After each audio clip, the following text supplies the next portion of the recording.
जी बच्चों अस्सलाम वालेकुम। तो हम लोग क्या पढ़े हैं, we were studying block 8 microbiology के अंदर हमने माइकोलॉजी वाला सेक्शन स्टार्ट किया हुआ था विच वाज अबाउट फंजाई।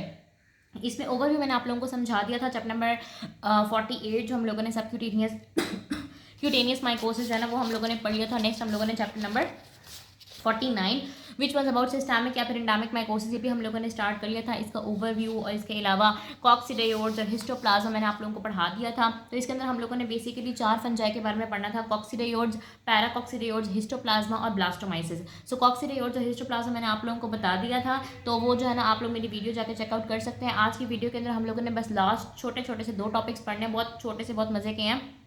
अच्छा, बहुत सारे बच्चे जो है ना वो मुझे क्वेश्चन कर रहे थे कि वो जो बैक्टीरियो की AI जनरेटेड पिक्स हैं वो मैं कब शेयर करूँगी। तो बच्चों मैं आई वॉज हेल बिजी, मैं सेशन ले रही थी और वो रोज़ ही सेशन लेना होता था। 1-1.5 घंटे की क्लास होती थी, फिर उसके बाद जो है ना वो टेस्ट भी लेना होता था, उसी की भी बना के अपलोड करनी होती थी। तो उस पर जो है ना मैं बहुत ज़्यादा बिजी थी। तो अब इंशाल्लाह मेरे पास टाइम है, तो अब जो है ना वो सारी चीज़ें मैं आप लोगों के साथ शेयर कर दूँगी। अगर आप में से कोई मेरे व्हाट्सएप के गाइडलाइंस ग्रुप में ऐड नहीं है तो आप एज सुन एज पॉसिबल वहाँ पे ऐड हो जाएं, क्योंकि मैं ये नोट्स की पिक्चर्स, इसके अलावा अपने लेक्चर्स के लिंक्स और जितनी भी अपडेट्स होती हैं सेशन के हवाले से और इसके अलावा जो गाइडेंस वगैरह होती है वो मैं सारी वहीं पर शेयर कर रही होती हूँ। सो आप जो है ना वो मेरे गाइडलाइंस के ग्रुप में ऐड हो जाएँ। 033316415565 this is my contact number.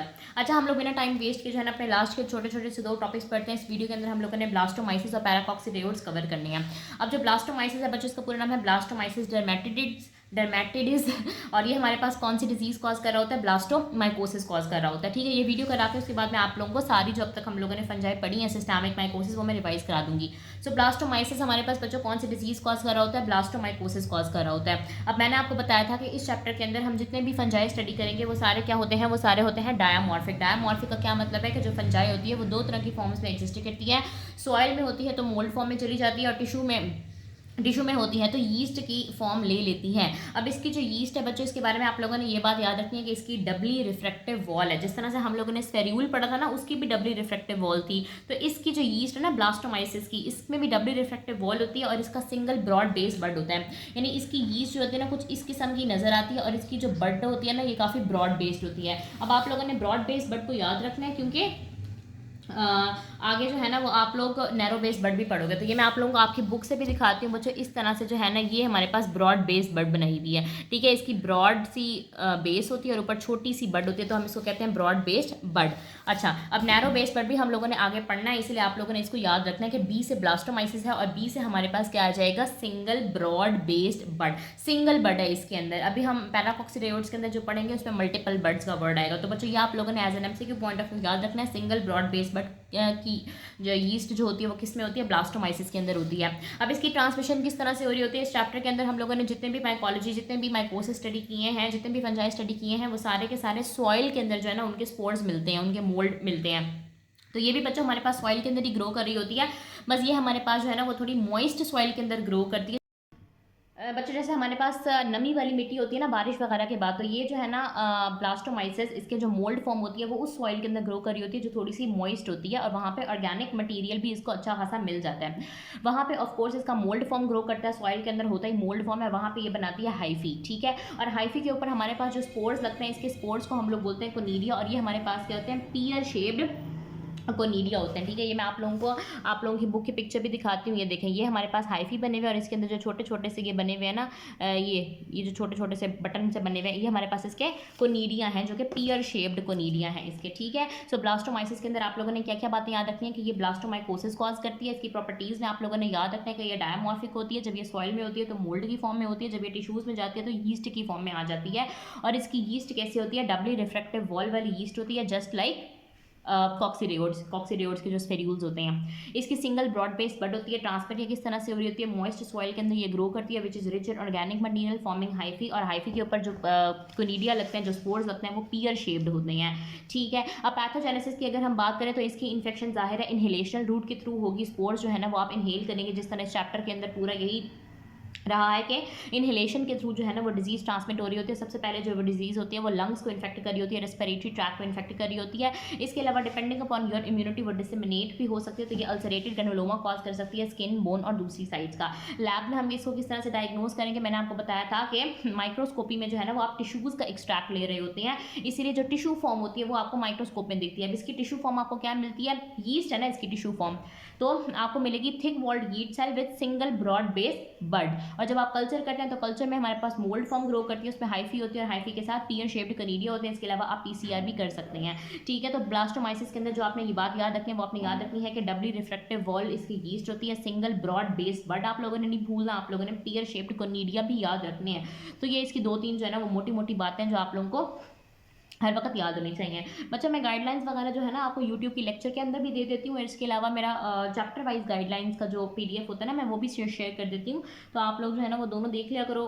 और बाकी तो मेरे ख्याल से लेक्चर लेके भी आप लोगों को इनफ चीज़ें समझ आ जाती हैं, रिटेन हो जाती हैं, और साथ साथ जो काम की बात है ना बेसिकली आप लोगों ने मोटी मोटी बातें वो हर वक्त आपको याद होनी चाहिए, ठीक है। उसके बाद हमारे पास जो लास्ट फंजाई आ जाती है वो है हमारे पास पैराकॉक्सीडायोड्स, ठीक है। पैराकॉक्सीडायोड्स कौन सी डिजीज़ कॉज करेगी, पैराकॉक्सीडायोडोमाइकोसिस कॉज करेगी। इसकी प्रॉपर्टीज़ क्या होती हैं कि जब ये डायमॉर्फिक है, ऑफ कोर्स जब ये सॉइल में होगी तो मोल्ड फॉर्म में होगी, और टिश्यू के अंदर आएगी तो यीस्ट फॉर्म में आएगी। अब ये भी हमारे पास इसकी यीस्ट फॉर्म क्या होती है, थिक वॉल्ड होती है, लेकिन इसके अंदर मल्टीपल बर्ड्स होते हैं। मैं आप लोगों को दिखाती हूँ, यानी जिस तरह हम लोगों ने पीछे पढ़ी है उसमें सिंगल बर्ड्स थे ना, तो पैराकॉक्सीडायोड्स के अंदर हमारे पास किस तरीके से आ जाता है। पैराकॉक्सीडायोड्स के अंदर ये देखें, पैराकॉक्सीडायोड्स के अंदर ये देखें मल्टीपल बर्ड्स होते हैं, इसको कहते हैं ship captain wheels appearance. Transmission कैसे हो रही होती है कि बस ये सॉइल के अंदर ही ग्रो कर रही होती है तमाम सिस्टमिक माइकोसिस की तरह। अच्छा जी, नेक्स्ट हम इसमें बात करते हैं कि इसकी पैथोजेनेसिस की, कि स्पोर्स की इनहेलेशन की वजह से ऑफ कोर्स ये हो रहा होता है कि सॉइल के अंदर इसकी मोल्ड फॉर्म ग्रो करेगी, मोल्ड में हाइफी होंगे, हाइफी के ऊपर स्पोर्स लगेंगे, स्पोर आप इनहेल्ड करेंगे और आपकी म्यूकस मेम्ब्रेन को जो है ना वो टारगेट कर रहा होता है, ऑरल लियंस बन रहे होते हैं, मुंह में छाले बन जाते हैं। इसके अलावा लिम्फ नोड इनलार्जमेंट हो सकती है।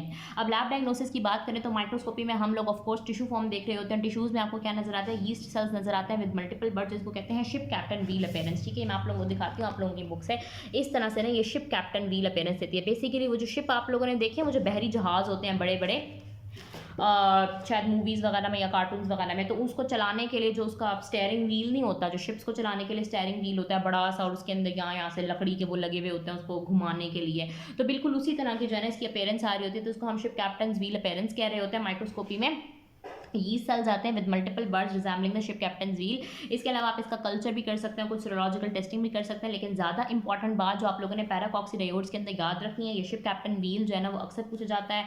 ये म्यूकस मेम्ब्रेन की लियंस वगैरह तो खैर इतना नहीं पूछते, और ये मल्टीपल बर्ड्स, बस पैराकॉक्सीडायोड्स के अंदर आपने मल्टीपल बर्ड्स और शिप कैप्टन व्हील्स अपीयरेंस याद रखनी है। अब जो है ना मैं आप लोगों को जितना भी पढ़ा है ना वो सारा एक दफ़ा रिवाइज करा देती हूँ। इसके अंदर भी ऑफ कोर्स कोई टेबल वगैरह बना हुआ होगा, हाँ जी। तो यहाँ से जो है ना आप लोगों की बुक से हम लोग एक दफ़ा इसको रिवाइज कर लेते हैं। बेसिकली सिस्टमिक माइकोसिस या फिर एंडेमिक माइकोसिस क्या होती हैं, जो कि डायमॉर्फिक होती हैं, जो कि जब सॉइल में होती हैं तो मोल्ड की फॉर्म में होती हैं, और जब आपके टिश्यूज़ के अंदर जाती हैं तो यीस्ट फॉर्म में होती हैं या फिर स्फेर्यूल फॉर्म में होती हैं। स्फेर्यूल हमने कॉक्सीडायोड्स के लिए बोलना है, बाकी सबके लिए हम लोगों ने क्या बोलना है, यीस्ट फॉर्म बोलना है, ठीक है। फंगस जो है ना वो सॉइल के अंदर रह रही होगी मोल्ड की फॉर्म में, मोल्ड जो है ना वो हाइफी बनाते हैं, हाइफी के ऊपर लगते हैं स्पोर्स। अब वो स्पोर्स आर्थ्रोस्पोर्स भी हो सकते हैं, वो कोनीडिया भी कहलाए जा सकते हैं।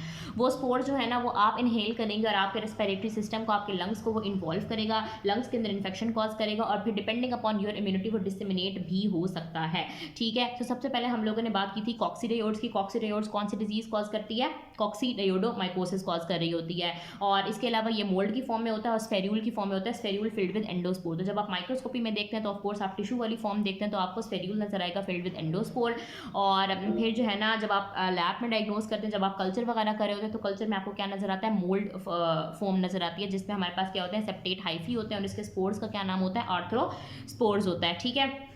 ये हमारे पास कौन कौन सी क्लिनिकल फाइंडिंग जो है ना, कौन कौन सी क्लिनिकल कंडीशन हमें दे रहा होता है, ये आपको जनाब दे रहा होता है। पल्मोनरी डिजीज़ दे सकता है जो एसिम्प्टोमेटिक भी हो सकती है, वो कम्युनिटी क्वाड निमोनिया, इन्फ्लुएंजा जैसा भी हो सकता है, वैली फीवर हो सकता है। इसके अलावा जो है ना वो डेजर्ट रिमेटिज्म ये कॉज कर सकता है, एरिदीमा नोडोजम ये कॉज कर सकता है। और जो इम्यूनो कॉम्प्रोमाइज लोग होते हैं, इम्यूनो कॉम्प्रोमाइज कौन से होते हैं, जिनकी इम्यूनिटी बहुत कम होती है, जैसे कि थर्ड ट्राइमेस्टर प्रेग्नेंट वुमेन, जिस तरह कॉर्टिकोस्टेरॉइड के ऊपर चलने वाले कोई मरीज़, या ऐसे मरीज़ जो इम्यूनो सप्रेसेंट्स ले रहे हो, या फिर ऐसे मरीज़ जो कि जिनको कैंसर हो या जिनको डायबिटीज़ हो, तो उनके अंदर जो है ना ये डिसेमिनेट हो सकता है, कहाँ कहाँ पे, मेरेंजीज के अंदर डिसेमिनेट हो सकता है, बोन्स के अंदर भी डिसेमिनेट हो सकता है। ठीक हो गया। और इसकी ट्रांसमिशन कैसे हो रही होती है? आर्थ्रोस्पोर्स के इनहेलेशन की वजह से। ओके जी। उसके बाद हमने इसके अंदर एरिथीमा नोडोजम भी पढ़ा था, जिसमें मैंने आपको बताया था कि ये स्ट्रॉन्ग इम्यूनिटी की निशानी होता है, और स्किन टेस्ट इसके अंदर भी हो रहा होता है, हिस्टोप्लाज्मा के अंदर भी हो रहा होता है। उसके बाद हम लोगों ने हिस्टोप्लाज्मा पढ़ा था। हिस्टोप्लाज्मा कौन सी डिजीज कॉज कर रहा होता है बच्चों? हिस्टोप्लाज्मा हमारे पास कॉज कर रहा होता है हिस्टोप्लाज्मोसिस। ठीक है। हिस्टोप्लाज्मा कैप्सुलेटम क्या कॉज करता है? हिस्टोप्लाज्मोसिस। ये भी डायमॉर्फिक होता है, और इन सब में जो है ना आपको मोल्ड फॉर्म मिलेगा और यीस्ट फॉर्म मिलेगा। स्फेरिकल बस कॉक्सीडियोइड्स के अंदर थे, वो हम लोगों ने पढ़ लिए। हिस्टोप्लाज्मा के अंदर याद करने वाली कौन कौन सी बातें थी कि ये 2 तरह के स्पोर्स बनाता है, मैक्रोकोनीडिया और माइक्रोकोनीडिया। लेकिन जो इन्फेक्शन होती है वो हमारे पास माइक्रोकोनीडिया के इनहेलेशन की वजह से होती है। और इसकी ट्रांसमिशन में मैंने आपको बताया था कि आप लोगों ने याद रखना है कि हैविली कंटेमिनेटेड विद बर्ड और बैड ड्रॉपिंग्स। ठीक है। और फिर मैंने आपको बताया था कि ये इंट्रासेलुलर यीस्ट होती है, ये हमारे पास यीस्ट विद इन मैक्रोफेजेस। जब आप माइक्रोस्कोपी भी करते हैं तो आपको यीस्ट विद इन मैक्रोफेजेस दिख रहे होते हैं। और ये जो है ना वो क्या क्या कॉज कर रहा होता है? ये हमारे पास कैविट्री लंग लीजन्स, हैवी एक्सपोजर क्या कॉज कर रहा होता है? कैविट्री लंग लीजन्स कॉज कर रहा होता है। ग्रेनुलोमा हो जाता है लीवर और स्प्लीन के अंदर। और जो एड्स के पेशेंट होते हैं या इम्यूनो कॉम्प्रोमाइज होते हैं उनके अंदर पैनसाइटोपिनिया और अल्सरेटेड लीजन्स बन जाती है, मुंह के अंदर अल्सर बन जाते हैं। फिर हम इसको माइक्रोस्कोपी में देखेंगे तो आपको यीस्ट विद इन मैक्रोफेजेस दिखेगा। लैब डायग्नोसिस में देखेंगे तो आपको मोल्ड ग्रो करेगा, उसके ऊपर मैक्रोकोनीडिया भी हो सकते हैं। और डिपेंडिंग अपॉन टेम्परेचर जो है ना इसके 2 तरह के कल्चर हो रहे होते हैं। मैक्रोकोनीडिया भी हो सकता है, यीस्ट फॉर्म भी डेवलप हो सकता है। सीरोलॉजिकल टेस्टिंग भी हम लोग कर रहे होते हैं, जिसके अंदर हम लोग क्या देख रहे होते हैं? कॉम्प्लीमेंट फिक्सेशन टेस्ट और इम्यूनो डिफ्यूजन टेस्ट हम लोग कर रहे होते हैं। Serological test for IgM and IgG। अच्छा जी। उसके बाद हम लोगों ने ब्लास्टोमाइसिस पढ़ा था। ब्लास्टोमाइसिस हमारे पास क्या कॉज कर रहा होता है? ब्लास्टोमाइकोसिस कॉज कर रहा होता है, या नॉर्थ अमेरिकन ब्लास्टोमाइकोसिस ये कॉज कर रहा होता है। इसके अंदर आप लोगों ने याद रखनी है कि यीस्ट होती है विद यीस्ट, इसको ना थोड़ा सा जूम कर देती हूँ ऐसे। हाँ, इसके अंदर जो हमारे पास यीस्ट होती है वो होती है हमारे पास सिंगल ब्रॉड बेस्ड बड वाली। और ये हमारे पास कौन सी क्लिनिकल फाइंडिंग्स दे रहा होता है? ये हमें दे रहा होता है ulcerated lesions of the skin. जब आप माइक्रोस्कोपी करेंगे तो ऑफकोर्स आपको जो है ना वो टिश्यू फॉर्म नजर आएगी। टिश्यू फॉर्म कौन सी है? Yeast with single broad based bud. और जब आप लैब डायग्नोसिस करेंगे, माइक्रोस्कोपी करेंगे, तो माइक्रोस्कोपी में क्या नजर आ रहा होता है आपको? मोल्ड फॉर्म नजर आ रहा होता है, और इसके अंदर पियर शेप्ड कोनीडिया आप लोगों ने याद रखना है। नेक्स्ट हम लोगों के पास पैराकॉक्सीडियोइड्स है। इसमें अब मैंने आप लोगों को कहा था कि आप लोगों ने शिप कैप्टन व्हील्स अपीयरेंस या फिर मल्टीपल बर्ड्स याद करने हैं। सो माइक्रोस्कोपी में टिश्यू फॉर्म नजर आती है विद मल्टीपल बर्ड्स। और इंपॉर्टेंट क्लिनिकल फाइंडिंग भी है कि ये भी अल्सरेटेड लीजन्स करा रहा होता है, फेस और माउथ की और लिम्फ नोड की स्वेलिंग करा रहा होता है। लैब डायग्नोसिस में आप लोगों ने क्या देखना है कि जब आप इसको कल्चर करते हैं तो वहाँ पे आपको शिप कैप्टन व्हील्स अपीयरेंस नजर आ रही होती है। तो यहाँ पे जो है ना हमारे पास सिस्टेमिक माइकोसिस या एंडेमिक माइकोसिस वाला चैप्टर कंप्लीट हो गया है। प्रीवियस चैप्टर के अंदर जो है ना वो सिस्टेमिक माइकोसिस देख लेते हैं। इसकी एनाटॉमिकल लोकेशन क्या होती है? Internal organs. रिप्रेजेंटेटिव डिजीज कौन कौन सी है? कॉक्सीडियोडोमाइकोसिस, हिस्टोप्लाज्मोसिस, ब्लास्टोमाइकोसिस और पैराकॉक्सीडियोडोमाइकोसिस। और इसका कॉजेटिव एजेंट क्या है? कॉक्सीडियोड्स, हिस्टोप्लाज्मा, ब्लास्टोमाइसिस और पैराकॉक्सीडियोड्स। सो ये हम लोगों ने स्टडी कर लिया बच्चों। नेक्स्ट हम लोगों के पास जो है ना वो अपॉर्चुनिस्टिक इन्फेक्शन वाला चैप्टर आ जाता है, दैट इज चैप्टर नंबर 50। ये करके फिर इंशाल्लाह आप लोगों की जो माइकोलॉजी होगी वो कंप्लीट हो जाएगी, और इसके बाद हम लोग एंटी फंगल ड्रग स्टार्ट करेंगे।